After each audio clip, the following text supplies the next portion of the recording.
Ah, that was it. The Mali. You two will regret this. Outside, Siti was waiting in the car. Megan got in, looked out the window, and saw the gate close behind her. On her phone were new work messages, meeting invitations, proposals for restructuring honest companies, and requests for help from people who still believed she could serve something beyond vanity. She replied to only one, authorizing the analysis of a factory threatened by mismanagement but full of competent workers. Life went on, and now it went on without the weight of proving her worth to someone who never knew how to measure it. In the last curve of the avenue, the good-class bungalow disappeared from the rear-view mirror. Megan took a deep breath and allowed herself to smile, not like someone who had won a war, but like someone who had reclaimed her own name. For years, they had tried to reduce her to the faded wife, the inconvenient Nora, the woman with no background, a worthless shadow. She had endured it all without losing her clarity. The woman they said was unworthy of carrying another's shoes now walked in her own steps on ground no one could ever take from her again. And for the first time in a long time, every step belonged only to her. The main hall of the Lim family's bungalow shimmered as if it had been polished to hide all the moral cracks of the family.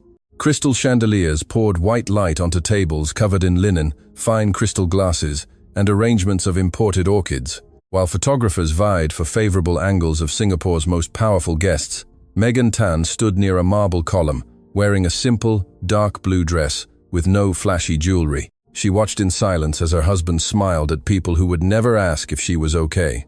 Benedict Lim moved through the hall with the natural ease of someone born believing the world existed to serve him. His light gray, tailor-made suit highlighted his athletic build and the confidence honed in front of mirrors of fortune. At his side, Isabel Chua accepted compliments, as if she already owned the place. She wore a white dress embroidered with crystals, a diamond necklace on her tanned skin, her hair perfectly waved, her smile sweet enough to deceive strangers and cruel enough to wound those who knew her intentions. Megan knew that smile. For months, Isabel had appeared at dinners, charity events, and family gatherings like a perfumed shadow, always too close to Benedict, always protected by the elegant excuse of business between the Chua and Lim families. With every visit, she left a poisoned phrase, a quiet laugh, a disguised comparison. Megan never responded. To the Lim family, that silence was weakness. To her, it was discipline. Anyone who had survived hostile boardrooms knew that a war wasn't won by reacting to the first insult. Eleanor Lim approached Megan with slow steps, leaning on a silver cane that was more decorative than necessary. The matriarch wore silk, thick pearls, and a look of disdain carefully preserved for decades. She looked her daughter-in-law up and down, lingering on the plain dress, the discreet shoes, the absence of expensive necklaces. There was no affection in her eyes.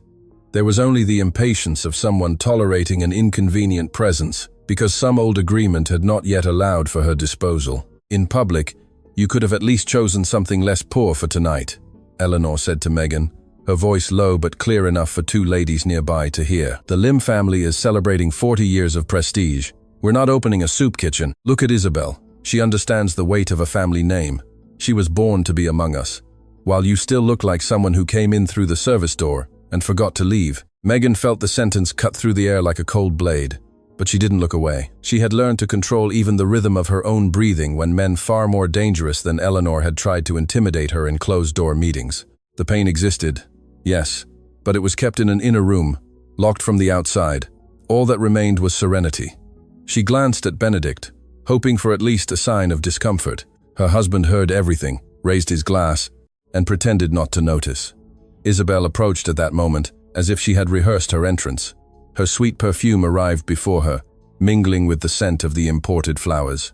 She held Eleanor's arm with calculated intimacy and offered Megan a smile of false pity. The diamonds on her neck reflected light onto her delicate face, but her eyes had the hardness of a spoiled child before a toy she wanted to break just to prove she could. "Auntie Eleanor, you're too severe," Isabel said, feigning sweetness. Perhaps Megan did the best she could. Not every woman is born prepared for certain environments. Some learn by observing. Others, unfortunately, can't learn even by observing. It's not her fault if she never had the proper upbringing to accompany men like Benedict. There are women made to reign in halls like this, and there are women who should be grateful when they're allowed to stand near the door. A discreet circle of guests began to form. No one seemed officially interested, but they all slowed their steps, tilting glasses and ears in the direction of the humiliation. Megan recognized that social hunger Rich people also fed on tragedies, as long as champagne was served alongside. Benedict appeared beside Isabel, and his hand rested on her waist for a second too long to be accidental. That small gesture, in front of the entire hall, ended something Megan already knew was dead. "Isabel, that's enough," Benedict murmured, but without removing his hand. His voice contained no reproof, only the caution of someone fearing a scene might get out of control before the planned moment. Then he looked at Megan with a coldness that tried to pass for superiority. "Tonight is important for the company. I expected you to have some common sense, not to attract negative attention, not to turn your inadequacy into a spectacle. But perhaps that's asking too much." Megan tilted her head slightly, as if analyzing a poorly drafted contract. The word inadequacy echoed in her, not as a new wound, but as a final confirmation. For 3 years, she had woken up before him to review reports Benedict didn't even know how to interpret, corrected financial risks that could have sunk the Lim Corporation, endured Eleanor's whims and her husband's elegant betrayals. And now, on that night of white light and soft music, they all seemed convinced she was the family's dead weight. Eleanor smiled, sensing her son was finally taking a stand. One of Benedict's cousins laughed quietly, hiding his mouth behind his glass. It was then that Eleanor decided to turn cruelty into a public sentence. She touched Megan's shoulder with 2 fingers, as if afraid to soil her skin, and spoke with a venomous calm that silenced the small group around them. Her voice sounded almost maternal, but each word carried years of accumulated contempt. "You were never worthy of this name. Benedict needs a woman of his stature, not a shadow with no background, no shine, and no use. Isabel is a chewer, a family jewel, a woman any honorable man would proudly display. You, Megan, wouldn't even be worthy of carrying her shoes. In fact, you wouldn't even be fit for that. You have no posture, no breeding, no value." The silence that followed was brief but heavy. Megan heard the distant clinking of cutlery, the click of a camera, the held breath of a waitress standing near the drinks table. The humiliation had been placed in the center of the hall like a decorative piece. Isabel broke into a satisfied smile, unable to hide her pleasure. Benedict did not reprimand his mother. Instead, he adjusted his jacket sleeve, as if this were just another unpleasant detail before the main announcement. "My mother is being harsh, but not entirely unfair," Benedict said, now in a louder voice. "Megan, there are truths that can no longer be postponed. Our marriage has been over for a long time. I tried to preserve appearances out of respect for my father's memory, but I cannot sacrifice my future for an old promise. After tonight, my lawyers will deliver the divorce papers. I intend to rebuild my life with someone who truly understands my world." Isabel lowered her eyes, feigning modesty, but her fingers closed possessively on Benedict's arm. Some people whispered, others feigned surprise with the skill of those who already knew about the scandal before dessert. Megan looked at the man with whom she had shared a house, a table, and many silences. She searched for any trace of the insecure young man she had met when the Lim Corporation had almost lost its credit in the market. She found nothing but vanity, cowardice, and an ambition eager to kneel before louder names. "I understand," Megan said. The simplicity of her response was more unsettling than a scream would have been. Benedict frowned. Isabel lost the perfect curve of her smile for an instant, and Eleanor narrowed her eyes. They had all expected tears, pleas, perhaps a vulgar scene that would confirm the narrative of the inferior woman, unable to accept her place. Megan, however, simply placed her untouched glass on a passing waiter's tray and smoothed the side of her dress. Her gesture was so calm that their cruelty began to seem unnecessarily loud. "Is that all?" Isabel asked, unable to bear the lack of spectacle. "After hearing the truth, you just understand? Such sudden nobility, or perhaps it's a lack of intelligence. Women like you should know when to withdraw gracefully. Benedict was generous for far too long. You lived in a house you could never afford, sat at tables where no one would invite you, and used a surname that never suited your face." Megan turned her gaze to Isabel, and for the first time that night, she let something akin to pity cross her expression. It wasn't a fragile pity, but the kind one feels for someone running joyfully towards a cliff, unable to read the signs on the ground. Isabel interpreted that look as arrogance and took a step forward, ready to inflict more pain. Eleanor watched, satisfied. Benedict seemed impatient, perhaps wanting to end the scene before it jeopardized negotiations still pending with the Chua patriarch. "You're right about one thing," Megan said, her voice firm. "There are people who don't know when to withdraw. Some confuse glitter with value, a surname with honor, noise with power, Others believe a room full of witnesses makes a lie more elegant. I will withdraw, yes, but not out of shame. I'm leaving because I don't argue with people who haven't yet understood the scale of their own fall. Benedict's face hardened. Eleanor let out a short laugh. Isabel blinked slowly, as if a maid had dared to answer back to her mistress. Megan didn't wait for permission. She walked between the guests with her spine straight, hearing murmurs part in her path. Each step on the marble seemed to measure the distance between the woman they thought they knew and the woman she had protected from their gaze. At the side door of the hall, a security guard hesitated, but she looked at him without aggression, and he stepped back. The outer corridor was quieter, lit by white sconces and tall windows that reflected the city. Megan stopped at an empty balcony. The night air touched her face, washing away the heavy perfume of the hall. For the first time, she allowed herself to close her eyes for a few seconds. She didn't cry. The sadness had already been spent on previous nights. When she found messages on Benedict's phone, when she saw suspicious transfers between the Chuas and shell companies, when she realized her husband preferred a glittering lie to a truth by his side. From her small handbag, Megan took out her phone. The screen illuminated her serene face. There were several unread messages from her legal team. Reports ready, bank confirmations, opinions from independent auditors, and a secure communication line with the crisis office of Aurora Capital. For months, she had postponed this move because of the Lim Corporation's employees, because of the memory of her father-in-law, because of the absurd hope that Benedict still had some sense of loyalty. The public humiliation had merely ended the last doubt. She tapped a single contact, saved without a full name.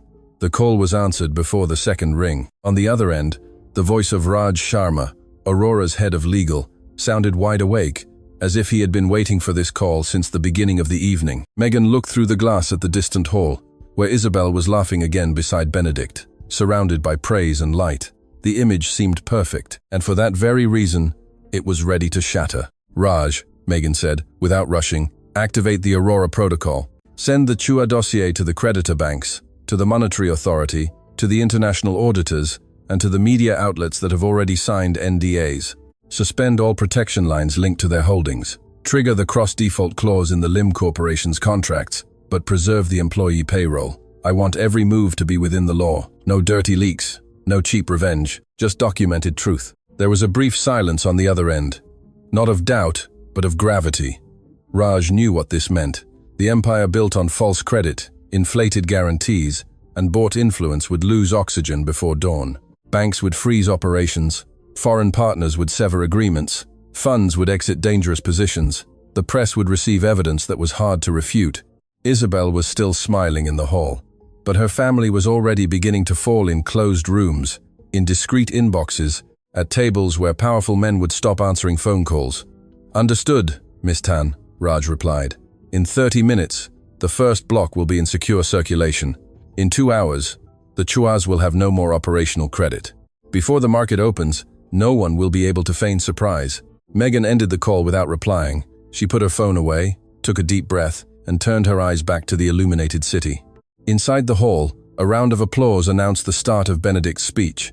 He would probably talk about tradition, growth, alliances, and the future.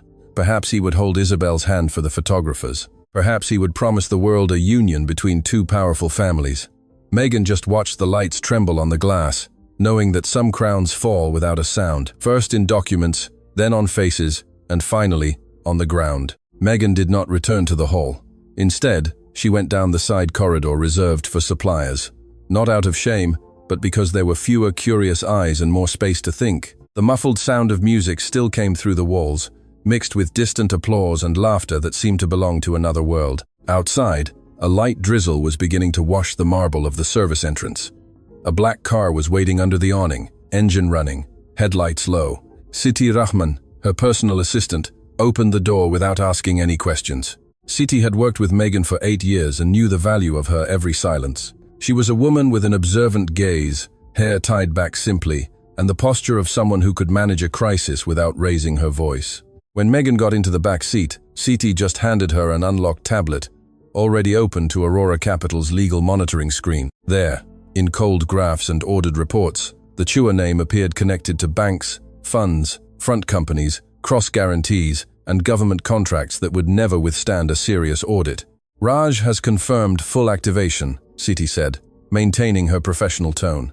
The compliance team is assembled. Cheryl has already contacted the auditors in London and New York. The documents have been separated into 3 blocks, as you instructed. First, banking risk. Second, accounting manipulation. Third, labor damages. Nothing will be released without double validation. We have also left the accounts linked to the Lim Corporation payroll untouched to avoid any panic among the employees. Megan ran her fingers over the screen, observing names Isabel would never imagine associated with her family's fall. While the Chua heiress smiled for the cameras in the hall, outside, her image was dissolving into numbers. Megan felt no pleasure, only the weight of a decision that had taken too long. Pure revenge would have been simple, perhaps even satisfying for a few minutes. But destroying indiscriminately was the behavior of people like Eleanor, Benedict, and Isabel. What Megan sought was something else, slower and more difficult: consequence. The car left the Lim estate and turned onto the illuminated avenue. Singapore passed by the windows like a river of glass, tall buildings reflecting the rain, motorcycles weaving through narrow lanes, billboards promising luxury to those who already had too much. Megan leaned her head against the seat and closed her eyes. Her memory took her far from the chandeliers, the surnames, and the public insults. She saw herself as a young girl in Toa Payoh, sitting at the kitchen table, learning from her father how to read the balance sheets of small businesses, while her mother sewed dresses for wealthy ladies who never remembered her name. Her father, Mr. Tan, had been an accountant for SMEs and shipping companies. A man too honest to get rich quickly, he had taught his daughter that numbers didn't lie, but people lied using numbers. Megan grew up hearing stories of bosses who hid debts, partners who diverted cargo, bankers who destroyed families with interest rates disguised as opportunities. At 16, she was already correcting spreadsheets that grown men couldn't understand. At 22, she won a scholarship to study finance at NUS. At 26, she turned down 3 lucrative job offers to found her own investment firm, Aurora Capital. It started small: a windowless office with 4 used computers, 3 determined people, and 1 non-negotiable rule: money only had value if it didn't require selling your conscience. Raj handled the legal side. Cheryl Goh led the audits, and CT organized the chaos before it was given a name. Megan was the invisible brain, the strategist who identified viable companies suffocated by debt, separated honest mistakes from elegant crimes, and mounted rescue operations without letting opportunists walk away with medals on their chests. In a few years, Aurora became a silent force. It didn't appear on magazine covers, sponsor galas, or buy social columns. It operated behind the scenes, restructuring companies, removing corrupt administrators, and saving thousands of jobs. Many executives feared a call from that office because they knew that when Aurora entered a negotiation, old lies stopped breathing. Megan's identity remained hidden by her own choice. She knew that a young woman without a traditional family name would be underestimated. So, she turned others' prejudice into a curtain. Benedict entered her life during an emergency meeting at Lim Corporation. 3 years before their marriage, the company was on the verge of losing essential contracts, crushed by badly renegotiated debts, furious suppliers, and directors who hid losses to protect their bonuses. David Lim, Benedict's father, was still alive, though already weakened by an illness he hid from the press. Unlike his wife and son, David had enough humility to recognize danger. He called Aurora quietly, signed non-disclosure agreements, and agreed to listen to an unknown young woman dismantle his financial illusions. Megan remembered her first conversation with David perfectly. He received her in a discreet room, without aides, with a report full of handwritten notes. There was weariness on his face, but also a lucidity rare among men accustomed to giving orders. When she explained that the Lim Corporation would only survive if they cut privileges, reviewed contracts, and removed suspicious intermediaries, David wasn't offended. He just asked how much time he had.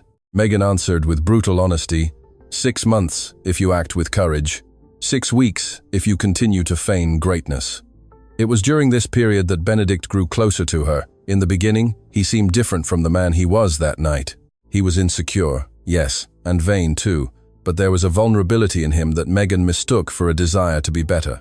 He asked about decisions, attended meetings, and showed admiration for the clarity with which she faced crises. Megan didn't fall in love with his fortune. She already managed fortunes far larger than his. She fell in love with the possibility of seeing someone abandon inherited arrogance and choose to be better. It was a dangerous hope, but at the time, it seemed human. David noticed their closeness before anyone else. A few months before he died, he summoned Megan to the private hospital, where the family maintained absolute silence about his illness. The white light made his face even thinner, and his voice was low but firm. He asked her to protect the Lim Corporation from the predators circling the company. He spoke specifically of the Chuas, a family that offered themselves as allies but demanded too much access to internal contracts. David didn't ask Megan to save Benedict from his flaws. He asked her not to let thousands of employees pay for the sins of the elite. Megan promised. She didn't promise out of submission, nor out of blind love for his son. She promised because she had seen workers crying in retrenchment lines, small suppliers going bankrupt after late payments, and entire families depending on companies run by men who treated spreadsheets like toys for their vanity. When David died, Eleanor took over the household as if her husband's death was also the coronation of her pride. Benedict inherited the presidency, and Megan, already married to him, officially joined the family as a simple, discreet, and convenient wife. Her discretion was interpreted as emptiness. Eleanor never knew that her daughter-in-law reviewed the reports that kept the Lim Corporation afloat, night after night. Benedict believed his own instincts had recovered their credit in the market because Megan allowed him to receive the public applause to preserve internal stability. She corrected clauses before dangerous contracts were signed, blocked toxic investments, alerted Raj to suspicious movements, and negotiated through third parties when Aurora's presence needed to remain invisible. With every victory, Benedict became more confident. With every compliment, less grateful. The first serious sign involving the Chuas appeared in a seemingly ordinary guarantee. A small subsidiary offered industrial properties as collateral for a joint operation with the Lim Corporation. The declared value was too high, the paperwork too clean, the appraisals too quick. Megan requested a discreet check. In 3 days, Cheryl discovered that the same properties appeared in other guarantees, with overlapping titles, inflated valuations, and companies linked to former public officials. In a week, Raj found labor lawsuits buried in confidential settlements. In a month, the Chua name ceased to represent prestige and began to signify a threat. Megan didn't tell Benedict immediately because she needed complete proof. He was already charmed by Isabel, and for vain men, charm worked like voluntary blindness. When Megan questioned a private meeting between Benedict and the Chua patriarch, he responded with irritation, accusing her of jealousy and insecurity. After that, he became more careful about hiding his schedule. Isabel, sensing the growing distance between husband and wife, began to provoke Megan with comments about breeding, beauty, and destiny. She didn't know that each social event also offered clues about alliances, promises, and contradictions. In the following months, Aurora's investigation advanced like water seeping through cracks. There was no hacking, no blackmail, no dirty tricks. There were auditors reading public records, lawyers consulting court cases, analysts comparing financial flows, former employees giving protected depositions, and banks starting to doubt their own guarantees. Megan followed everything in silence, often sitting at the dining table of the Lim bungalow, while Eleanor complained about the simplicity of her clothes, and Benedict smiled at messages from Isabel under the glass tabletop. The domestic humiliation and the corporate fraud unfolded before her, arrogant and careless. The most painful part wasn't discovering Benedict's affair. It was realizing he had agreed to become an accomplice to a predatory family out of vanity. The Chuas promised international expansion, visibility, invitations to exclusive boards, and the feeling of belonging to an older elite. Benedict signed memoranda of understanding without proper analysis, authorized side conversations, and offered internal Lim Corporation data as proof of trust. Megan tried to warn him one last time, without yet revealing the full extent of the evidence. He laughed and asked when she would stop acting like a worried employee and learn to be a wife. That sentence hurt more than the physical betrayal. To Benedict, being a wife meant decorating the house, smiling in photos, obeying his mother, and accepting crumbs of consideration. Being competent was almost an offense, as long as that competence didn't serve to aggrandize him. After that conversation, Megan signed the final authorization to prepare the Aurora Protocol. It was not an order for an immediate attack, but a response mechanism in case the Chuas crossed the final line. The final line would be any public attempt to use the Lim Corporation to legitimize their fraud.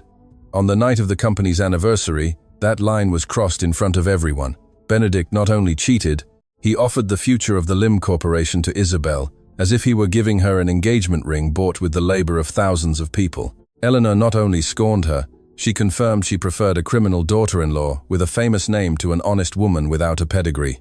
Isabel not only provoked her, she flaunted the Chua pride as a license to destroy, never imagining that the very foundation of her family was already cracked from within. The car entered the underground car park of a discreet building in Raffles Place. There was no flashy sign, only reinforced security and private lifts. On the 23rd floor, the headquarters of Aurora Capital was still lit. Men and women worked at quiet stations. Monitors displayed risk matrices, corporate charts, and transmission schedules.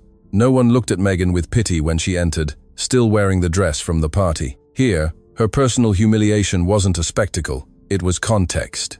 What mattered was the precision of the response. Raj met her with a digital folder in his hands. He was a man with grey hair, a stern expression, and loyalty built over years of legal battles. Beside him, Cheryl Goh carried printed reports marked with red tags. Megan stopped at the central table, where the Chua case occupied an entire screen. Lines connected companies, directors, family members, retired politicians, regional banks, and public contracts. At the center, the surname Isabel, pronounced as if it were a crown, now looked like a spider trapped in its own web. "We can still limit the initial scope," Raj said. "If you want to preserve part of the Chua structure for negotiation, we can hold the third block until tomorrow. But I need to be clear. They will try to destroy your reputation before dawn. They will claim jealousy, divorce, personal persecution. Isabel has journalists on her payroll, and her father has influence in 2 mid-sized banks. The difference is that now we have enough proof to withstand any narrative." Megan walked to the screen and looked at the name of each company linked to the Chuas. She thought of the workers waiting for overdue salaries, the small suppliers deceived by promises of payment, the smaller investors lured by doctored balance sheets. She also thought of Benedict, still giving his speech to applause, believing that on this night he was freeing himself from a worthless wife. The sadness returned for a moment, but it did not command her actions. She would not move Aurora to heal her wounded pride. There was only one acceptable way to act. "I don't want theatrical punishment," she said. "I want a chain of responsibility. Protect the employees. Preserve the honest contracts. Separate innocent creditors from knowing accomplices. Everything that is a crime must go to the authorities. Everything that is a financial risk must go to the banks. Everything that is labor exploitation must go to the victim's lawyers. As for me, let them call me whatever they want. An insulted woman can be ridiculed. Audited documents cannot." Cheryl smiled slightly, not out of amusement, but out of respect.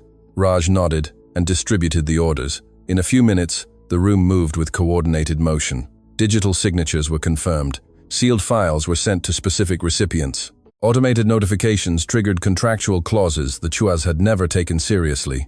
Megan remained standing, motionless, watching the machine she had built work with the precision of a clock. Aurora didn't scream, didn't threaten, didn't humiliate. It simply turned on lights where others had prospered in darkness. At 12:15 a.m., the first bank confirmed receipt.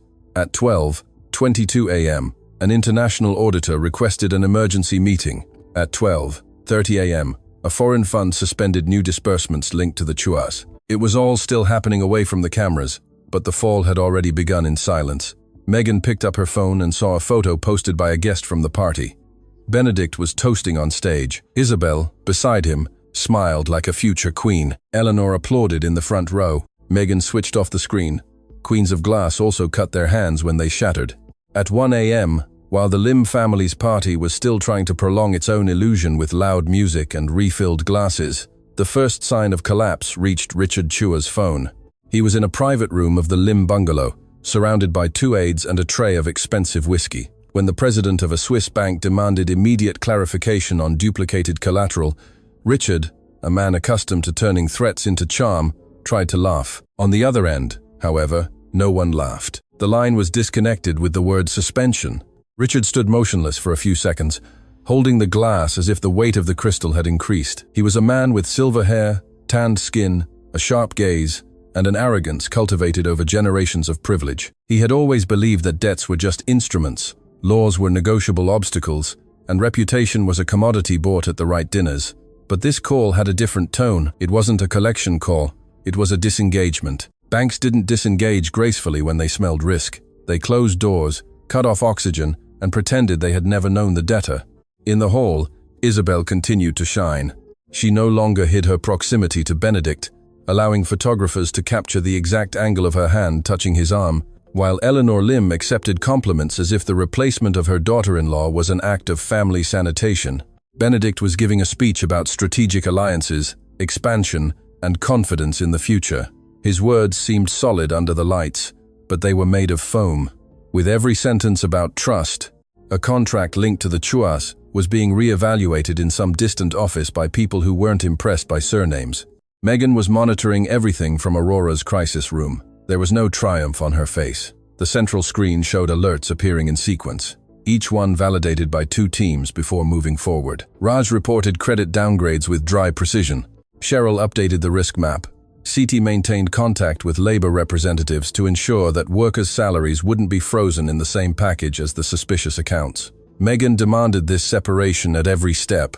Culpability had to find the culprits, not crush innocents along the way. At 1:20 a.m., a major local bank notified Chua Holdings of an emergency review of all credit lines. At 1:40 a.m., a European fund suspended the purchase of debentures issued by an industrial subsidiary. At 2:00 a.m., a guarantee insurer requested supplementary documentation for public contracts. None of this was news yet, but Richard Chua already understood enough to feel a pang of fear in his chest. The empire he called solid depended on daily trust, and trust was glass.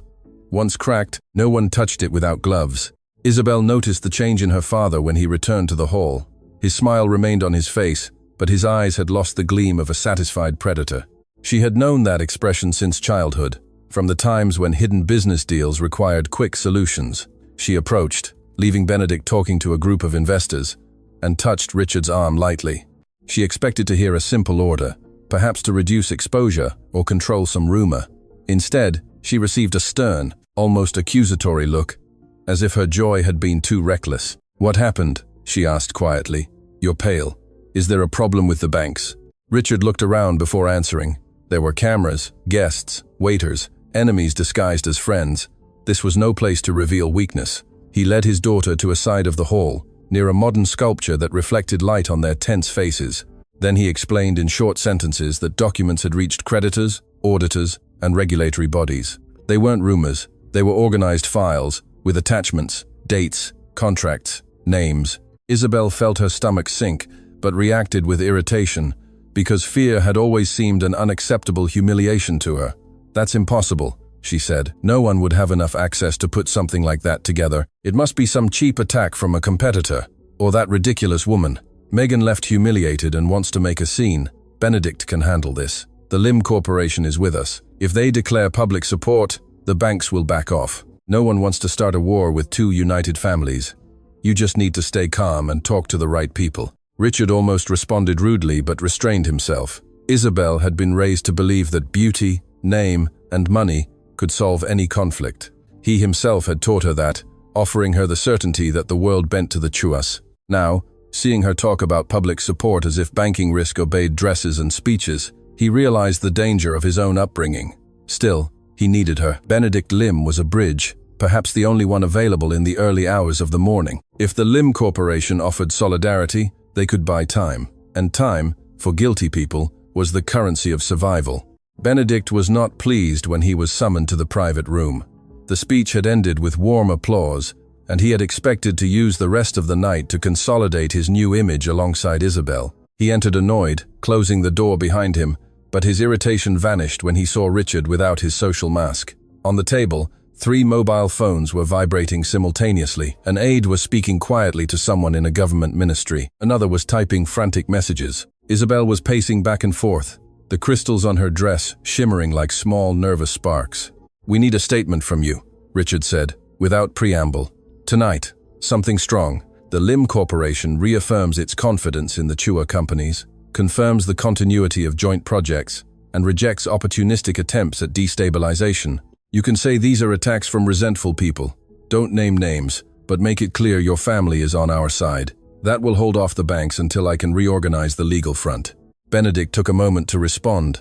Part of him wanted to agree immediately out of pride and a desire to prove to Isabel that he was the powerful man he pretended to be. Another, more instinctive part, heard the word banks as a fire alarm. If the Chuas needed a statement so badly in the middle of the night, then the threat was bigger than a marital scandal. He approached the table and glanced at a message with terms he didn't fully understand but recognized enough to feel a chill. Cross guarantees, systemic exposure, accounting fraud. What documents are these, Richard? Benedict asked. Before any statement, I need to know exactly what your company is being accused of. The Lim Corporation has contracts under review, but I can't tie our reputation to something I don't know about. My board will demand explanations.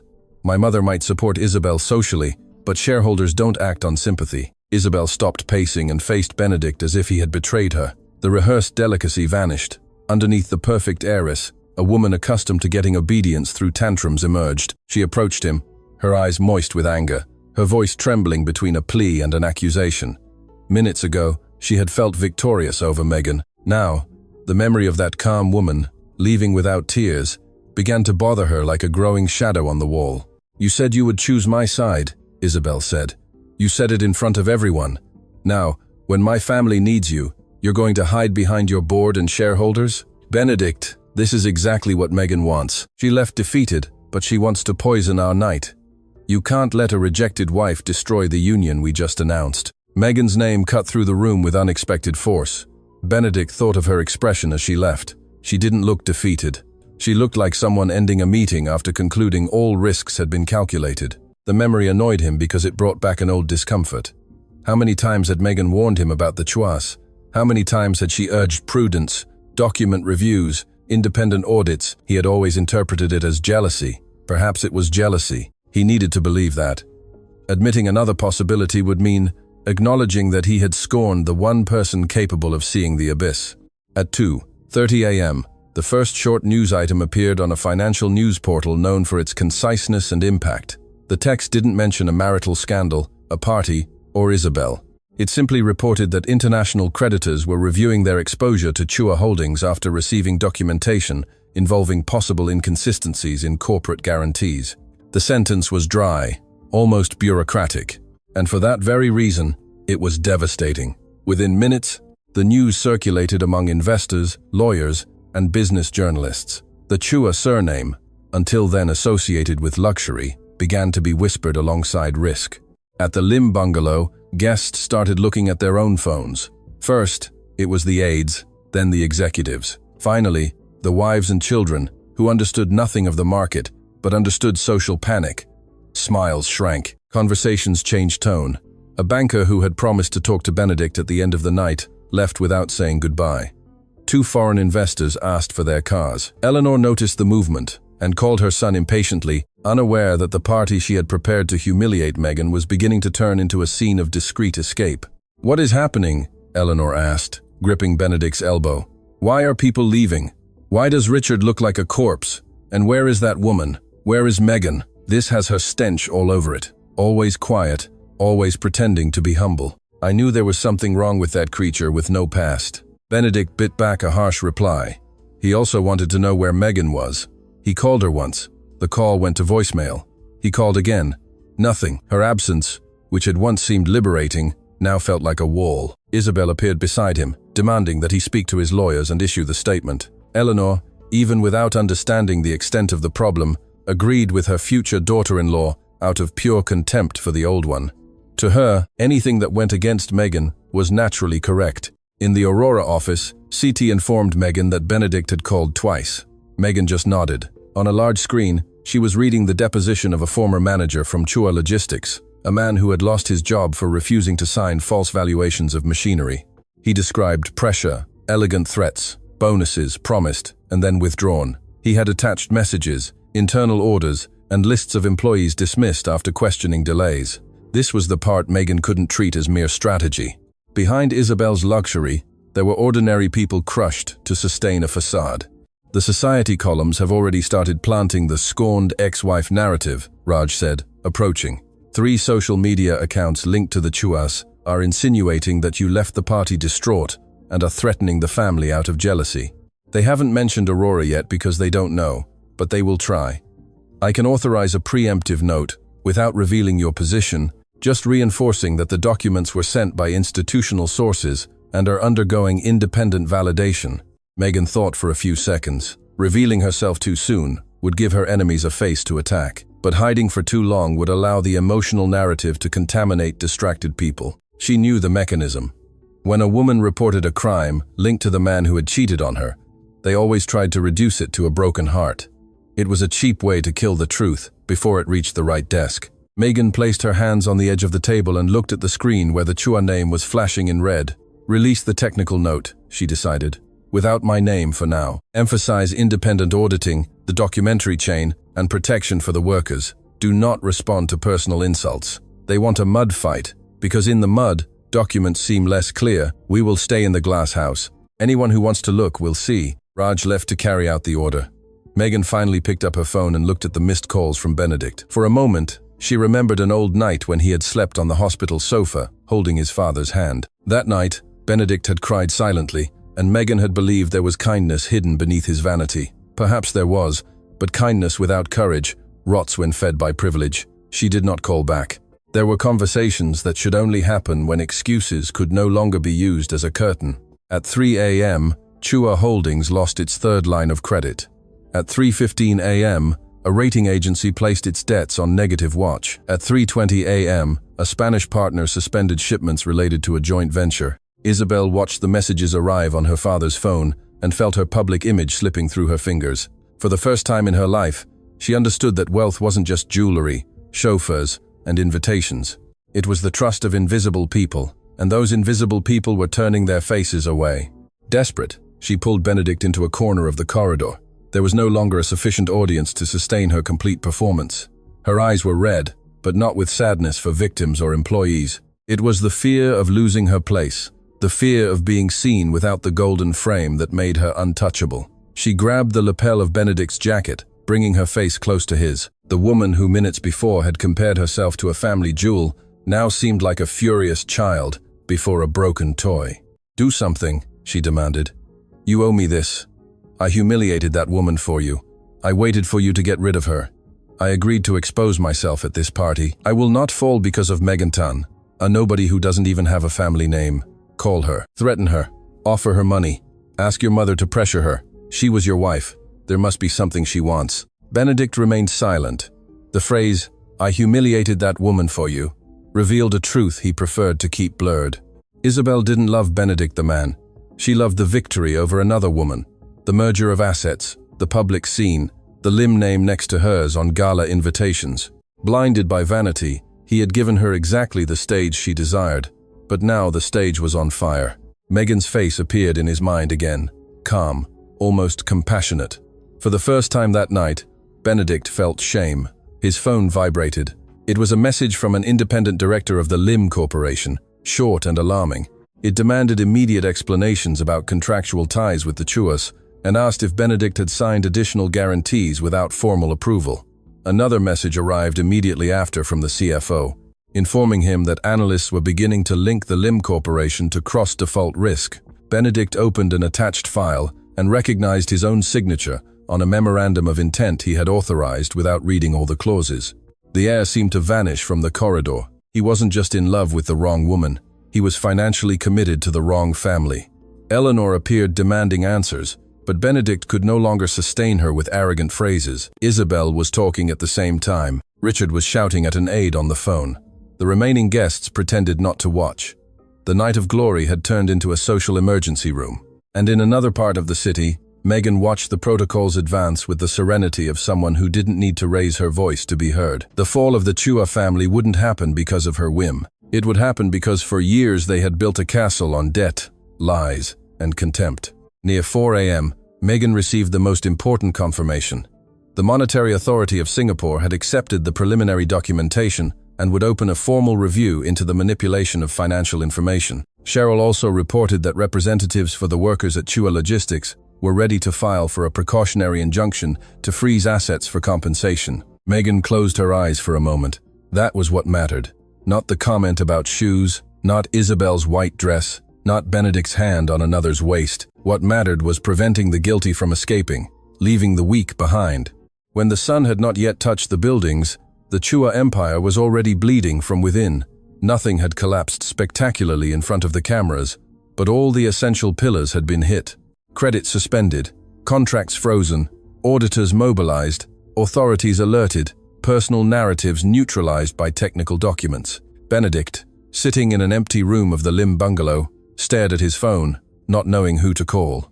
Isabel was crying in rage in the private bathroom. Eleanor kept repeating that it was all Megan's fault, because her pride needed an enemy smaller than her own blindness. Megan left Aurora at 5:10 a.m. The rain had stopped. The city looked clean only on the surface, like so many wealthy families after a well-decorated night. Before getting into the car, she received one last message from Raj. The Chuas would try to make direct contact that morning. So would Benedict. She put the phone away and looked at the clearing gray sky. She knew the open war would begin now, with accusations, pleas, threats, and false regrets. The night before, they had said she wasn't fit to carry shoes. By dawn, they were discovering they might not be able to hold up their own ground. Benedict found Megan at 8:40 a.m., not at the bungalow where they used to share silent coffees, but in the glass-walled lobby of Aurora Capital. He arrived unannounced, wearing the same suit from the night before, now creased at the shoulders and marked by a sleepless night. The receptionist was not intimidated by the Lim surname. He was simply asked to wait for authorization. That stung more than he expected. All his life, doors had opened before he touched them. That morning, even the lift seemed to be judging him. Megan appeared a few minutes later, wearing light-tailored trousers, a blue silk blouse, and her hair tied back soberly. There was no trace of the humiliated woman from the hall. Before him stood someone who seemed to belong naturally to that building, that team, that efficient silence. Benedict felt an almost physical discomfort, seeing her greeted with respect by lawyers, analysts, and assistants. No one treated her like a shadow. No one called her inadequate. For the first time, he realized that perhaps the Lim family home had been too small to see her. "You destroyed the Chuas out of jealousy," Benedict said as soon as they were led to a meeting room. "Don't try to turn this into justice. I know what happened yesterday. You left humiliated, called your contacts, and decided to make Isabel pay. You might have managed to scare some banks and journalists, but you're putting the Lim Corporation at risk.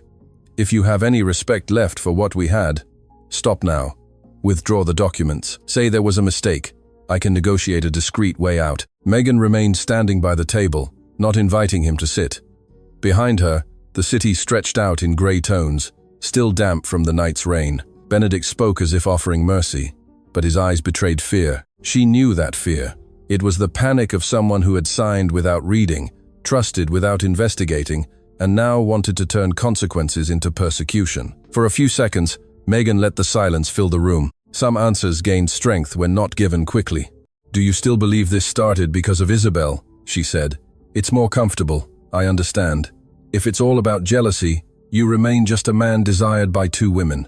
If it's about financial abuse and corporate complicity, you become someone who ignored warnings because you preferred applause. The second hypothesis requires character to face. The first only requires vanity. And vanity, Benedict, you've never lacked." He took a step forward. His face hardened by shame turned into aggression. Megan touched the screen on the table. A panel lit up, displaying a sequence of contracts, property titles, conflicting valuations, and transfers between companies controlled by nominees. Benedict recognized the Chua logo, then the Lim Corporations, then his own digital signature on documents that had seemed like formalities until now. His anger faltered. She saw the exact moment his theatrical indignation gave way to desperate calculation. "These properties were offered as collateral in 4 different operations," Megan explained. "This valuation was inflated by a consulting firm linked to Richard Chua's brother-in-law. Here is a transfer to a company with no employees, created 3 weeks before receiving a multi-million-dollar payment. And here, Benedict, is the memorandum you signed authorizing the sharing of the Lim Corporation's strategic data with a subsidiary that was already under a labor investigation. You weren't deceived by me. You were flattered by them." Benedict stared at the images, unable to meet her gaze. The room seemed smaller. He vaguely remembered each signature, each lunch with Richard, each phrase about international vision and corporate courage. He also remembered Megan urging prudence, reviews, external opinions. At the time, he had found it tiresome. Now, those warnings returned like hammer blows.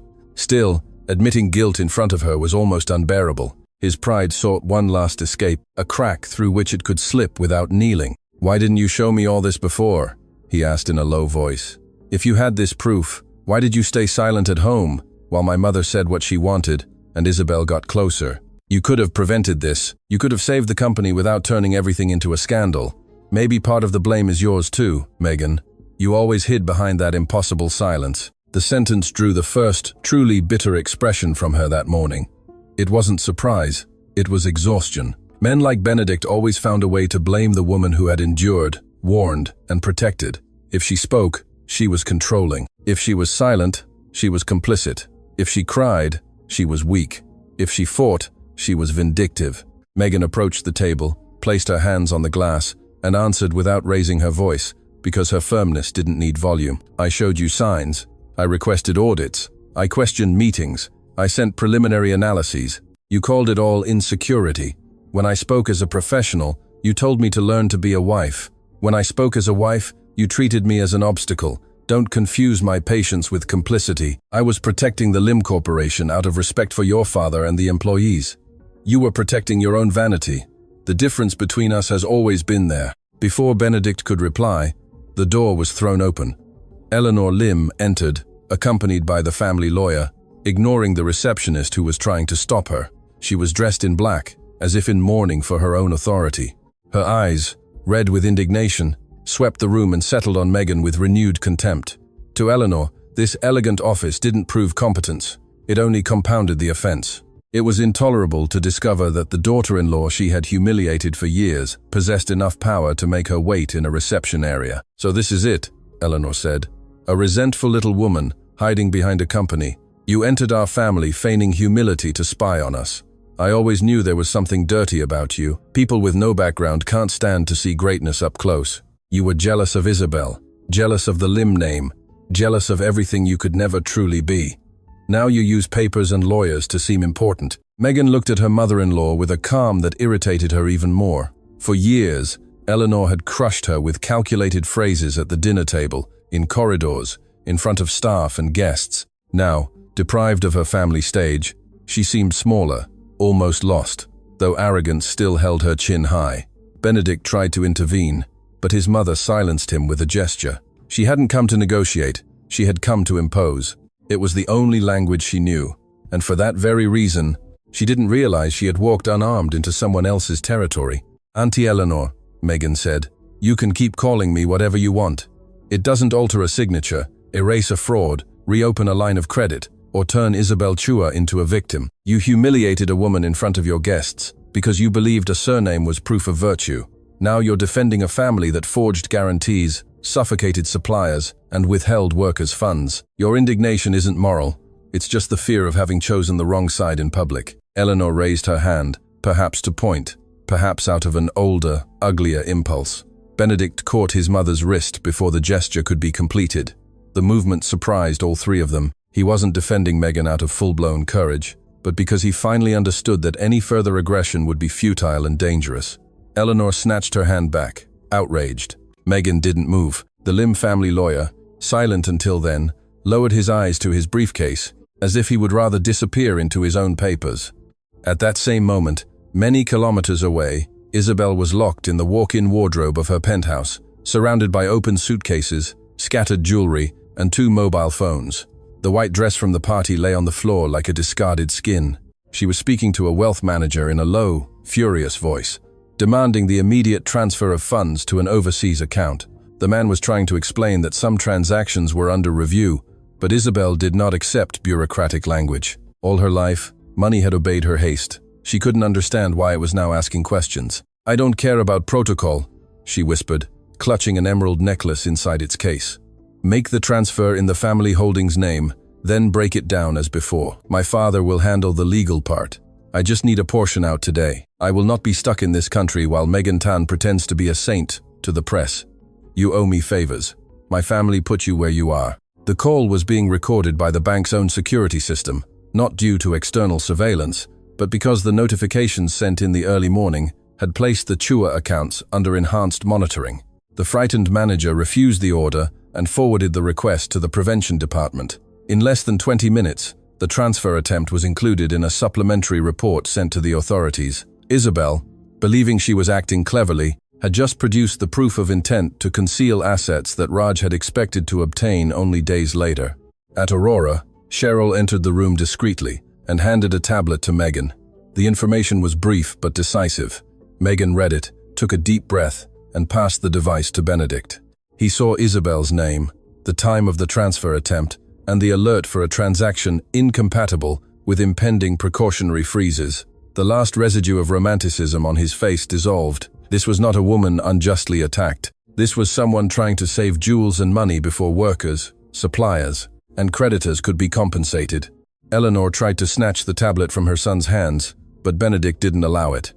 For the first time, the matriarch saw a hesitation in him that she couldn't control. Megan noticed his conflict, but didn't let herself be overly moved. Remorse born of fear was fragile. Many people only discovered principles when loss knocked on their door. The real test would come later, when no one was watching, when he had to choose between confessing his mistakes or sacrificing subordinates to clear his own name. "What's going to happen now?" Benedict asked, almost voiceless. "What should have happened before?" Megan replied. "The authorities will follow the money, the banks will protect their risks, the employees will have representation. The Lim Corporation will have to explain to its board why it signed commitments without sufficient due diligence. You can cooperate and limit the damage to the innocent, or you can keep calling it all jealousy until that word becomes your last defense. As for your mother, I suggest she stops insulting potential witnesses." Eleanor turned livid. Benedict closed his eyes for a moment, as if the previous night had finally transformed into a real weight on his shoulders. Megan collected the documents from the table and concluded the presentation. She didn't triumphantly expel anyone. She simply opened the door, making it clear the conversation was over. For Benedict, that gesture hurt more than shouts. He had entered, demanding his wife obey. He was leaving, realizing he might never have known the woman he had married, and that the ignorance was his own fault. When mother and son left Aurora, the city was already buzzing with news. Financial portals were publishing new updates. Analysts were talking about the Chua crisis. In the private chat groups of the elite, the question had changed. It was no longer, why did Benedict leave Megan for Isabel? But who exactly is Megan Tan? High up in the building, she returned to the operations room, where Raj was waiting for new confirmations. The war was entering its public phase, and this time, Megan had no intention of remaining invisible to protect those who had chosen to despise her. The Chua's press conference was scheduled for 11 a.m. at a luxury hotel on Orchard Road, with white panels, light-colored flowers, and a long table designed to look transparent. Richard Chua believed a clean backdrop helped wash away old dirt. He called business journalists, society columnists, business influencers, and a few lawyers known for turning empty statements into respectable phrases. The goal was simple: seize the narrative before the documents seized the country. If he could paint Megan as a rejected woman, he might buy a few hours. Isabel arrived wearing an impeccable beige suit, soft makeup, and the expression of a wounded victim. She had spent the morning crying in rage, but in front of the cameras, she transformed her desperation into elegant fragility. She had rehearsed phrases in front of the mirror about persecution, envy, and unjust attacks against a traditional family. She would not mention the attempt to transfer assets, nor the duplicated collateral, nor the unpaid workers. She would speak of honor. People accustomed to privilege always invoked honor when the numbers started to contradict them. Benedict watched the broadcast from a room at the Lim Corporation headquarters, alongside the CFO and two independent directors. Eleanor wanted to be at the hotel to support Isabel, but had been forbidden by the lawyers, who feared associating the Lim brand even more with the crisis. The furious matriarch stayed at home, calling influential friends and repeating that Megan was a dangerous, ungrateful woman. Benedict could no longer repeat that phrase with conviction. The tablet in front of him displayed the first market losses, and each red line felt like an accusation. Richard opened the press conference with a grave, carefully indignant voice. He spoke of his family's history, the jobs they had created, the projects they had delivered, the decades of trust built with banks and partners. He used words like stability, responsibility, and serenity. He avoided specific questions. Then, when journalists began to insist on cross guarantees, he took a deep breath and introduced the prepared version. He said that coordinated attacks were being used to weaken legitimate negotiations, and that the source of the offensive could be linked to personal resentments within the Lim family circle. Isabel took the floor at that moment, lowering her eyes before facing the cameras. Her voice came out soft, trembling just enough to seem sincere. She said she never imagined she would be the target of hatred for loving someone. She claimed that a person humiliated by her own rejection was trying to destroy families, companies, and reputations. She didn't name Megan at first, but everyone understood. Then, she declared that women should support women, not use hidden power to hurt others over a man. The phrase was calculated to go viral. Some society journalists seemed pleased with the scene. It was easier to sell a love triangle than corporate fraud. But the business reporters were not so easily moved. A woman in a grey blazer asked about the attempt to transfer assets made that morning. Isabel's smile froze. Richard intervened, saying that asset movements were a routine part of family administration. Another journalist asked about 3 properties used as collateral in simultaneous operations. The Chua's lawyer called for respect for due process. The room grew more tense. Then the side doors opened. Megan entered without rushing, accompanied by Raj, Cheryl, and 2 representatives of the workers from Chua Logistics. There was no spectacle to her entrance, but the impact was greater than any music. She wore a structured white dress, with no excessive shine, and carried only a slim folder. The cameras turned to her as if an electric current had shot through the hall. Isabel stood up immediately, indignant, while Richard pressed his lips together. Benedict, watching on the screen, forgot to breathe. "This is a private press conference," the Chua's lawyer said, trying to block her approach. "You were not invited." Megan stopped in front of the first row of chairs, looking at him calmly. The journalists already had their microphones raised. Raj showed an access pass granted by one of the media outlets present, which had reserved part of its space for public questions. It was a simple, legal, and elegant maneuver. The lawyer took a step back. Megan did not look at Isabel immediately. She addressed the reporters first, because she knew that mourning did not belong to personal offenses. It belonged to the facts the Chuas were trying to suppress. "My name is Megan Tan," she said. "I am the founder and chairman of the board of Aurora Capital. The documents sent this morning to the banks, auditors, and authorities were compiled by our team over several months, with independent validation and legal protection. They were not born from a marital crisis, nor resentment, nor a romantic dispute. They were born from contracts, public records, formal depositions, property titles, accounting reports, and proof of damages caused to workers, creditors, and suppliers." The hall erupted in murmurs. Isabel lost her color. Richard, who had prepared the entire press conference to turn Megan into an abandoned woman, saw before him an adversary impossible to reduce to that role. Founder of Aurora Capital. The name had circulated for years as a feared force in the financial backstage, but few knew her face. Benedict remained motionless in front of the broadcast. He felt something break inside his memory. All the nights Megan had reviewed reports, all the questions he had called jealousy, all the silences he had interpreted as ignorance, gained new meaning. Isabel tried to laugh, but the sound came out too thin. "This is ridiculous. You expect everyone to believe that a discarded wife is suddenly the mastermind behind one of the country's biggest restructuring firms. How convenient, Megan. Yesterday you left the party a humiliated woman. Today you show up dressed as an executive to justify your revenge. Money doesn't buy breeding. Power doesn't change your origins. You're still the same woman who never belonged in our world." Megan finally looked at her. There was no hatred there, and that disturbed Isabel even more. Hatred would have allowed for a theatrical exchange. Serenity turned the attack into noise. Megan opened her folder and handed Raj the first set of documents, which were already being made available digitally to the journalists via a secure link. On the screens of phones and laptops, corporate charts, dates, signatures, valuation reports, and collateral comparisons appeared. The energy in the room shifted. The scandal ceased to be social and became technical, concrete, difficult to manipulate. This title deed was used as collateral in 4 different operations, Megan explained. This valuation was signed by a company linked to the Chua Group through indirect ownership. This transfer went from an operating subsidiary to a shell company with no employees, created shortly before receiving funds inconsistent with its stated business activity. Here are the records of overdue salaries at Chua Logistics. Here are depositions from employees pressured to sign backdated receipts. None of this depends on my marriage. It depends only on documented truth. One of the worker representatives, a man with calloused hands and a tired face named Mr. E, stood up with Raj's permission. His presence contrasted with the luxury of the hall. He wore a simple shirt and held a worn folder. He said colleagues had lost their homes, cars, and medical treatments because payments were delayed while the management announced parties and acquisitions.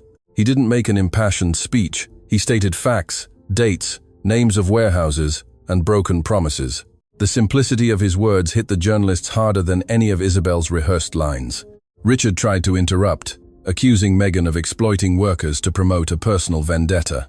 Cheryl, silent until then, presented the validation of the reports by external auditors. A reporter asked if Aurora had a financial interest in the Chua's fall. Megan replied that Aurora held contractual protection instruments, but was not seeking to acquire contaminated assets without a court order and without prioritizing legitimate creditors. The answer was too technical to go viral easily, but for that very reason, it convinced those who mattered. She didn't sound like a scorned lover. She sounded like a prepared leader. At the Lim Corporation office, the CFO ran a hand over his face. "Benedict, we need to issue a statement distancing ourselves. Now. Not tomorrow. Now. If the Lim Corporation remains associated with the Chuas, our creditors will treat us as accomplices. And I have to say something else. If Megan Tan is the head of Aurora, she probably knows our structure better than anyone in this room. It might have been her who kept us from going under these past few years." Benedict didn't reply. He was staring at the screen, at Megan in front of the cameras, and feeling ashamed of every dinner where he had let her be diminished. He remembered his mother's phrase, saying she wasn't even fit to carry Isabel's shoes. On the broadcast, Isabel was trembling as Megan dismantled her family with documents. The reversal was so brutal, it seemed unreal. But there was no magic, no luck. There was work, patience, competence, and a dignity he had mistaken for weakness. Isabel sensed the shift in the room and lost control. She stood up again, pointing at Megan. "You planned all this from the beginning. You entered the Lim house to steal information. You seduced Benedict. You deceived Auntie Eleanor. And now you want to pose as a savior. You're dangerous. A woman with no background hiding behind lawyers might bring me down today, but you'll never be respected like a Chua. You'll never have noble blood." The silence that followed was different. Before, many might have sided with Isabel. Now, the phrase sounded old, empty, almost embarrassing. Megan did not rush to respond. She took one of the sheets and placed it on the table in front of the cameras. It was a list of workers partially compensated through a class action suit supported by Aurora at another company years before. Then she showed a second list with the names of families who would benefit if the Chua assets were frozen correctly. Noble blood, in the face of that, seemed like a small word. "I don't need to be respected like a Chua," Megan said. "I just need the law to respect the people you stepped on. Your surname didn't pay salaries. Your diamonds didn't pay suppliers. Your high society education didn't stop your father from offering false guarantees to the market. If you believe origin is worth more than responsibility, this press conference has already revealed more about your family than any of my reports ever could." The sentence cut through the hall like a verdict. Some journalists began sending out real-time headlines. The press conference meant to victimize the Chuas had turned into an exhibition of evidence. Richard tried to end the event, but questions were coming from all sides. Isabel sat down slowly, her eyes filled with tears that no longer seemed useful. For the first time, she understood that the world that protected her depended on people believing in a fantasy. Megan hadn't just attacked her family's accounts. She had torn away the golden fabric that covered the moral squalor of the House of Chua. In the end, Megan did not stay to savor the collapse. She collected her folder, shook Mr. E's hand, and instructed Raj to accompany the worker representatives. She passed close to Isabel, who was still staring at her with hatred. For an instant, the two women were separated by less than a meter, one wrapped in firm silence, the other surrounded by invisible ruins. Isabel expected a taunt, a cruel phrase, anything that would allow her to return the venom. Megan just said, in a voice low enough not to feed the cameras, "The problem was never you loving Benedict. It was believing you could destroy people without consequence." Megan left the hotel to a barrage of flashes, without smiling. On the pavement, the midday light was harsh, almost white, and the city seemed to be witnessing the birth of a new version of her. Reporters shouted questions about Aurora, about the divorce, about the Lim Corporation. She only replied that the next steps would be handled by the authorities and the competent courts. Inside the hotel, Richard was receiving news that new asset freezes would be requested. Isabel was staring at her own reflection on a mirrored wall, seeing for the first time an heiress without a crown. Benedict spent the afternoon in a windowless meeting room, surrounded by board members who no longer treated him like an untouchable heir.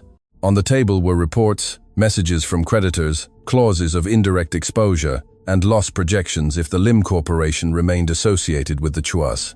The silence between questions was worse than any accusation. For years, Benedict had heard praise for his modern vision, his boldness, and his charisma. In that room, however, each of his signatures looked like proof of an imprudence that not even his surname could disguise. The eldest board member, Raul Brandao, did not soften his words.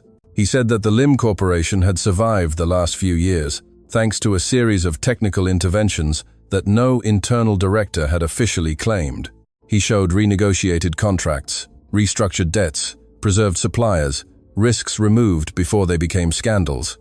In every document, there was an indirect mark of Aurora Capital. Benedict felt his face burn as he recognized the pattern. Megan hadn't just warned him. She had acted, while he received awards and applause. She had been fixing the structure that held up the stage beneath his feet. "Do you understand what this means?" Raul asked, pushing a folder towards Benedict. "The woman your family exposed yesterday may have been the main reason this company still exists. I'm not talking about marriage. I'm talking about governance, risk, and survival. If Megan Tan decides to withdraw all strategic protection at once, the banks will test us without mercy. And if it's proven that you favored the Chuas while ignoring warnings, your position becomes indefensible." Benedict tried to answer, but no sentence seemed sufficient. He wanted to say he didn't know, that Megan had hidden her position, that his father had never revealed the full extent of the agreement with Aurora, but the excuse died before it left his lips. He knew enough to have listened when she urged caution. He knew enough not to let Eleanor humiliate her at the dinner table. He knew enough not to parade Isabel in front of guests like a trophy. The problem had never been a lack of information. It had been a lack of humility. At the Lim bungalow, Eleanor was facing a less technical and more intimate defeat. Friends who had promised support that morning began to not answer her calls. Invitations were delicately withdrawn. A charity luncheon asked her not to attend to avoid any awkwardness. The matriarch paced the gilded living room like a queen expelled from her own portrait, gripping her silver cane until her knuckles turned white. For her, the worst part wasn't the financial crisis. It was imagining Megan being called chairman, strategist, savior, while her own name became synonymous with social cruelty. Beatrice Lim, Benedict's sister, watched her mother in silence. She had always followed Eleanor for convenience, repeating jokes about Megan to stay on the comfortable side of the family. But the press conference had left its mark. Seeing Isabel talk about noble blood while workers reported overdue salaries produced a discomfort Beatrice didn't know how to name. She picked up her phone and read comments from people who had once admired the family. Many were asking how the Lims could have scorned a woman of that caliber. Others recalled the phrase about carrying shoes, now transformed into a symbol of arrogance. "Mum, maybe it's better to stop attacking Megan publicly," Beatrice said carefully. "Everything you say is making it worse. People are on her side, and the documents are strong. This doesn't look like just a marital spat. It seems much bigger." Eleanor turned slowly, wounded by her daughter's insubordination. For years, she had commanded that house through glances, comparisons, and emotional punishments. Seeing Beatrice hesitate was a sign that the world was slipping from her control. She approached with a hard expression, ready to crush any doubt. But for the first time, Beatrice didn't immediately lower her eyes. The change was small, almost imperceptible, but to Eleanor, it felt like a betrayal. Megan was winning even when absent, eroding the obedience that sustained the matriarch's domestic empire. "Are you also going to kneel to that upstart?" Eleanor asked. "A woman who deceived all of us, who entered this house hiding her power, who feigned submission only to strike us from behind. Don't talk to me about documents. Documents can be fabricated. What cannot be fabricated is breeding. Isabel made mistakes, perhaps, but she belongs to our circle. Megan never belonged, and nothing she does will change that." Beatrice took a deep breath, but didn't reply. For the first time, the word breeding sounded empty even inside that room. Outside, journalists were gathering behind the mansion's gates. News helicopters circled the wealthy district, searching for images. The crisis had moved from gossip to a national spectacle.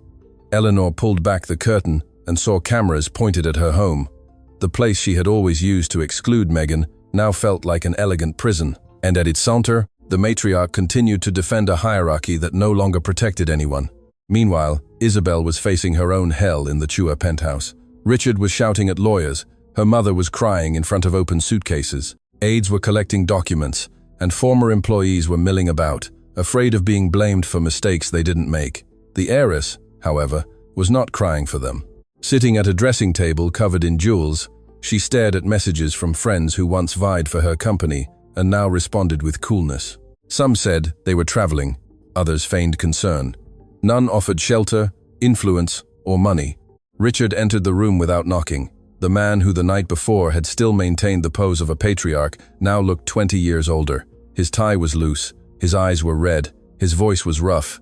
He had received confirmation that the authorities would request a precautionary asset freeze and that the transfer attempt made by Isabel had aggravated suspicions of asset flight. When he looked at her, he didn't see the brilliant daughter he paraded at events. He saw an additional risk, living proof of an irresponsibility trained by luxury. "You tried to move money after the alerts," Richard said. "Do you have any idea what you've done? You turned suspicion into intent. You gave them exactly the argument they needed to request a broader freeze. I spent the night trying to buy time, and you decided to save your jewels as if we were fleeing a bad party." Isabel stood up, offended. "I tried to protect what is mine. You always said that when the storm came, we should preserve liquidity. Now you blame me for following what I learned from you. I wasn't the one who signed duplicated guarantees. I wasn't the one who set up empty companies. I just lived as Richard Chua's daughter. If that has become a crime, maybe the problem is the father who built the castle, not the daughter who was born in it." The sentence hit Richard like a slap. For a few seconds, father and daughter faced each other without their social masks of affection. There was truth on both sides, and for that very reason, it was unbearable. Richard had raised her to shine upon structures she would never question. Isabel had learned to confuse privilege with natural right. Now, as the structure cracked, they both sought culprits outside the mirror. Megan was the most convenient name. Benedict was the weak ally. The banks were cowards. But somewhere between the jewels and the contracts, the Chua castle was beginning to confess its own origin.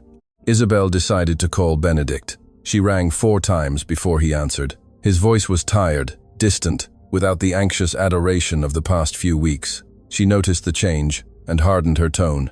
She said she needed him, that they were trying to destroy her family, that Megan was manipulating him with guilt. Benedict listened in silence. Before, that tone would have awakened in him a desire to protect and prove his strength. Now, after seeing the documents, the workers, and the transfer attempt, Isabel's voice sounded less seductive and more dangerous. "Isabel, you tried to move assets while your father's employees are still waiting for their salaries," Benedict said. "Do you understand how that looks? What that is?" On the other end, she laughed in disbelief. "Now you sound like Megan. How lovely. She really did it. In one night, she turned you from a man into a guilty puppy." "Don't be naive, Benedict. Employees always get paid in the end. Banks always renegotiate. What matters now is saving our family's names. Or do you think Megan will spare the Lim Corporation out of pity? She'll destroy you too. And when that happens, don't come looking for me." Benedict closed his eyes. The threat had a certain logic, but her voice carried no love, only calculation. He realized Isabel wasn't asking for help to repair damage, but to salvage her position. He hung up without promising anything. For the first time since the affair began, he felt no desire to run after her. He only felt a hard emptiness, as if he had woken from a fever in a devastated room. Then he did something he should have done long ago. He asked his driver to take him to the old Lim Corporation archives, in the basement of the headquarters. Benedict found boxes from the final period of his father's presidency. Reports, letters, confidential memos, and his father's notes were stored in meticulous order. He spent hours opening folders until he found a sealed letter addressed to him, written a few days before David Lim's death. Benedict's hands trembled as he recognized the handwriting. In the letter, his father spoke of the company's fragility, the importance of listening to competent people, and the agreement with a young strategist from Aurora. He didn't mention marriage, he mentioned character. David had written that Megan Tan possessed more moral courage than many men born into boardrooms. He asked Benedict not to confuse discretion with inferiority, nor loyalty with an obligation to obey. He also warned him about the Chuas, describing Richard as someone capable of smiling while shifting the weight of his mistakes onto workers and allies. Benedict read each line with a lump in his throat. His father had tried to guide him even after death. He, however, had preferred to listen to Richard's compliments and Isabel's laughter. When he finally went to see Megan that evening, he was not received immediately. He waited in a smaller room at Aurora, without demanding special treatment. Siti brought him water and informed him that Megan was in a meeting with legal representatives for Lim Corporation employees. The information hit him quietly. While he was fearing for his position, his image, and his inheritance, Megan was discussing how to protect people who had never defended her publicly, because they didn't even know how much they owed her. The shame no longer burned like anger. It weighed like a stone. Megan entered almost an hour later. She looked tired but firm. Benedict stood up. For the first time in years, he didn't try to occupy the space with a dominant presence. He held his father's folded letter between his fingers. When he handed it to her, Megan didn't need to open it to understand. She knew that paper, that handwriting, that old promise. Her eyes softened for an instant, but the softness did not mean forgiveness. There were wounds that couldn't be closed just because the aggressor finally felt pain. "I read it, Benedict. I read it too late. You saved the company. You saved my name more times than I deserved. And I let my mother treat you like dirt. I let Isabel humiliate you. I did worse. I humiliated you myself. I won't ask you to forget, because that would be an insult. But I need to know if there's still any way to save the Lim Corporation without destroying the people who work there." Megan watched the man before her. She didn't see the arrogant man from the party, nor Isabel's proud lover. She saw someone broken, perhaps sincere, perhaps just cornered. Her answer needed to be just, not emotional. She walked to the window. The city glittered below, full of people who would never enter halls like the Lims, but who would pay the price if large companies fell irresponsibly. True power, she thought, wasn't about crushing enemies. It was about choosing with precision who should be held accountable and who deserved protection. "There is a way," she said, "but it requires real sacrifices. You step down from the presidency during the investigation. Eleanor loses any formal influence over corporate decisions. The board accepts a full and independent audit. All contracts with the Chuas are suspended and reviewed. The Lim Corporation creates a protection fund for small suppliers affected by your reckless deals. And you voluntarily submit everything you sign to the authorities, including what might incriminate you." Benedict turned pale, but didn't refuse. The proposal was harsh, humiliating, and would likely end his era as the untouchable heir. Still, it was a way to save the company without sacrificing employees. He thought of Eleanor, of the fury she would feel at losing her power. He thought of Isabel, who would call him weak. He thought of his father, writing that character is measured when obeying pride seems easier. For the first time, Benedict understood that loving Megan, if he had ever truly loved her, would require letting her be free, even of his regret. "I accept. I'll discuss it with the board," he said. "I don't promise it will be easy." Megan turned to face him. "Nothing easy deserves to be called reparation. And understand one thing, Benedict. This is not a reconciliation. It's about responsibility. Our marriage ended when you decided my dignity could be sacrificed to decorate your ambition. What's left now is the chance to prevent your company from becoming like the Chuas. Don't waste the only decent thing you can still do." He lowered his head. Outside Aurora, journalists were still waiting for a statement. At the Chua residence, Isabel was preparing new accusations. In the Lim bungalow, Eleanor was planning to resist as if maternal authority could defeat audits. Megan knew the next day would bring an even bigger battle at the shareholders' meeting, where everyone would have to choose between appearances and truth. But that night, facing a silent Benedict, she made her decision. She would not destroy the Lim Corporation for revenge. She would save the innocent, remove the guilty, and let each one lose exactly what they had used to hurt others. The extraordinary general meeting of the Lim Corporation began in a silence that no master of ceremonies could have disguised. The main auditorium at the headquarters was filled with shareholders, lawyers, board members, bank representatives, and journalists authorized to attend part of the session. Benedict entered without the triumphant posture of other times, wearing a dark suit and carrying a simple folder. Eleanor followed him, pale and rigid, leaning on her cane as if she could still command the world with a tap on the floor. Megan was already seated at the main table, next to Raj, Cheryl, and Raul Brandão. No one had put her there out of courtesy. She represented Aurora Capital, the creditors who had agreed to a transparent restructuring, and the technical team responsible for preventing the Chua crisis from completely contaminating the Lim Corporation. The woman who, the night before, had been called unworthy, was now the rational center of the room. She wasn't smiling. She didn't seem eager for victory. She observed documents, people, and reactions with the same cool attention she used to separate guilt from noise. This unnerved her enemies more than any display of power. Eleanor tried to speak before the formal opening, but Raul interrupted her with firm politeness, informing her that she held no executive position, nor the right to lead the agenda. The phrase seemed simple, but it hit the matriarch like a public sentence. For decades, Eleanor had commanded from behind the scenes, directing heirs and alliances, without needing an official signature. Now she discovered that the same informality that had sustained her rule did not serve as a defense. Beatrice, sitting 2 rows back, lowered her eyes, not out of shame for her mother, but out of sadness. realizing how long she had confused cruelty with strength. Benedict stood up first. His voice was hoarse but clear. He admitted to signing cooperation documents with companies linked to the Chuas without the necessary due diligence, motivated by ambitions of expansion and undue trust in Richard. He acknowledged that internal warnings had been ignored and that his conduct had put the Lim Corporation at risk. He did not mention Megan as a betrayed wife, but as a professional whose judgment had been scorned due to prejudice and pride. The room listened without applause. It was better that way. Reparation did not deserve applause before it produced real consequences. Eleanor couldn't bear it.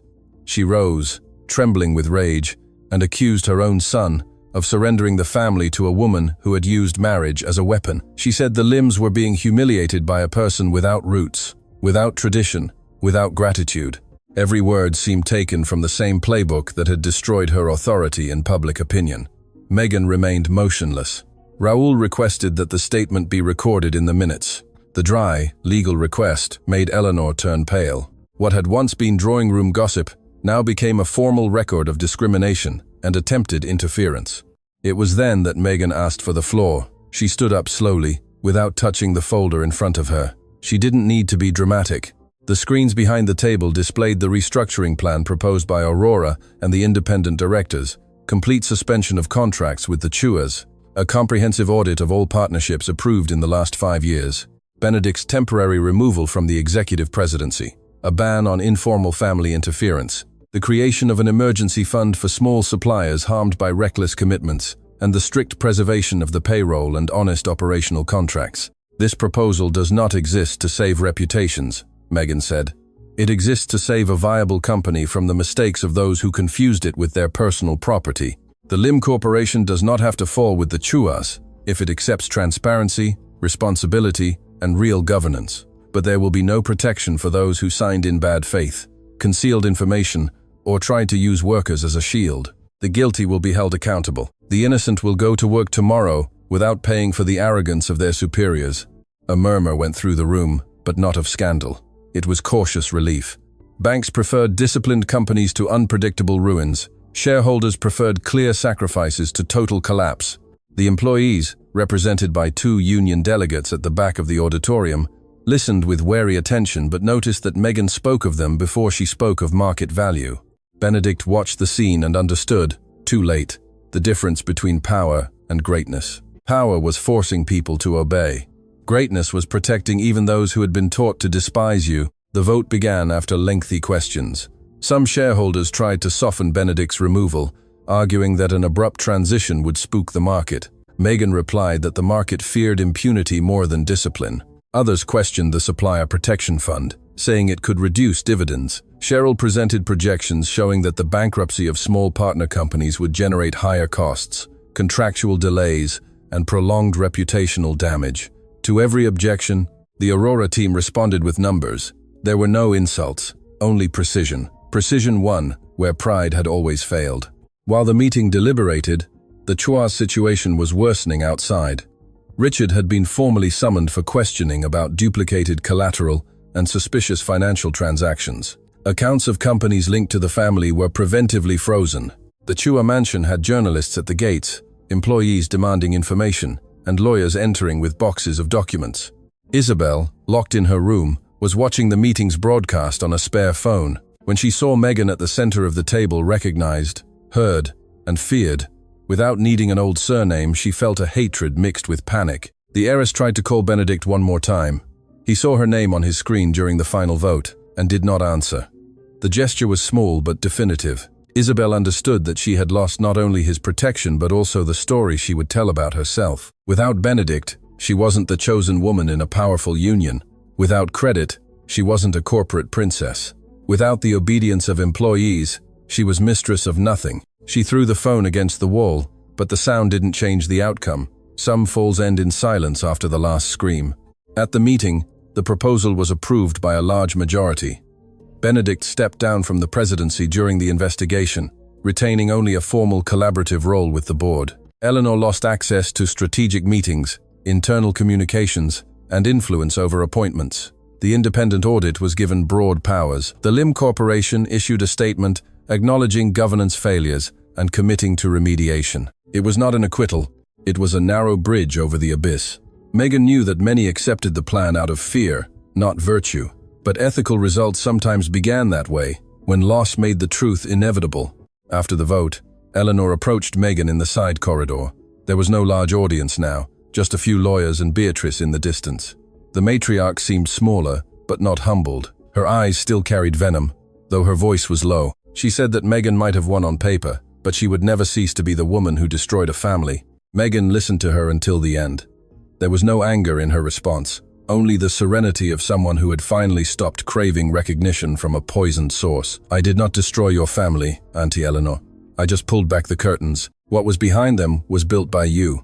You called me a nobody, because you believed value came from blood, jewels, and obedience. Today, you discovered that value can also come from work, character, and patience. I don't expect you to learn. Some people would rather lose everything than abandon their pride.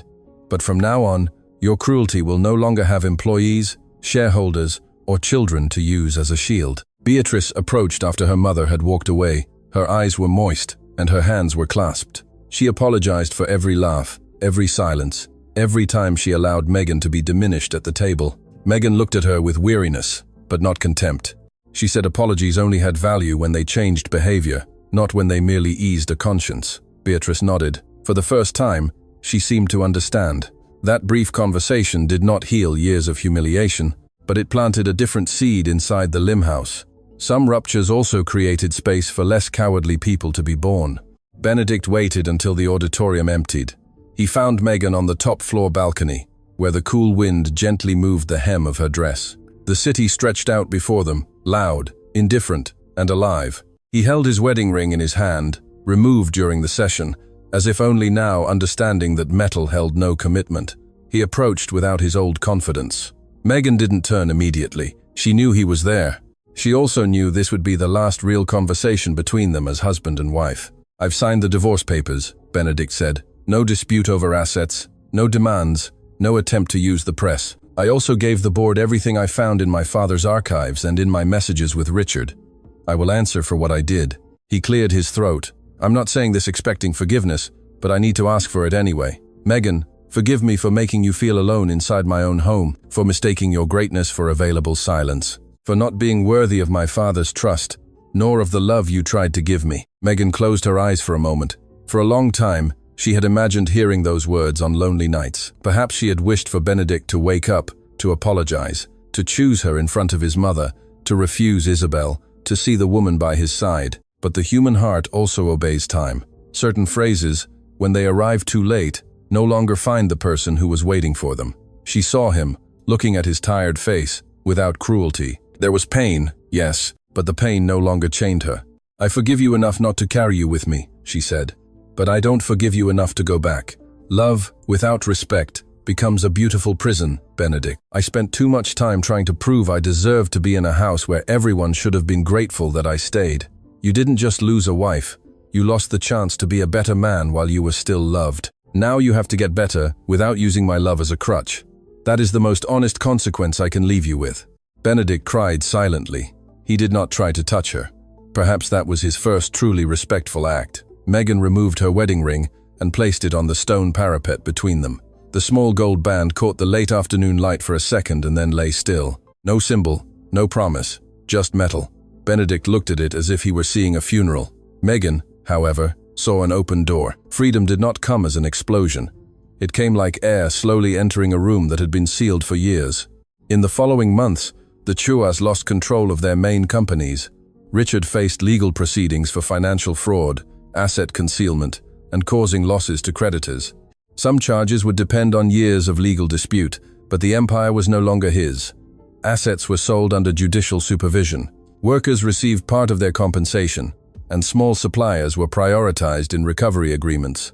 Isabel tried to reinvent herself on social media as a victim of persecution, but every appearance was met with documents, and her own quote about noble blood, repeated as proof of her arrogance. The Lim Corporation survived, smaller and more austere. Benedict remained away from the presidency and began to cooperate with the audit, facing the distrust he himself had sown. Eleanor left the main bungalow after family pressure and moved to a property in the countryside, surrounded by luxury but without command. Beatrice took on a quiet role in the foundation, created to support employees affected by corporate crises, not as an immediate redemption, but as a difficult beginning. Megan did not follow every step. She had learned that justice did not require eternal vigilance, only structures capable of continuing without her constant presence. Aurora Capital grew after the case, but Megan refused magazine covers and invitations to turn her pain into a spectacle. She accepted only one interview, in which she spoke about governance, responsibility, and the ease with which societies confuse appearance with merit. She did not mention the phrase about the shoes. She didn't have to. The entire country already knew it. For many, she became a symbol of revenge. For herself, Megan preferred another definition. She hadn't won because she humiliated those who had humiliated her. She won because she did not allow the humiliation to decide who she would become. On a clear morning, Megan returned alone to the former Lim bungalow to sign the final divorce documents. The hall was empty, with no flowers, no music, no guests willing to laugh at her pain. She crossed the marble floor, remembering the night she had left through a side door, and made the call that changed everything. She felt no nostalgia, nor any pleasure in others' downfall. She only felt peace. Sometimes, justice did not taste like triumph. It tasted like quiet.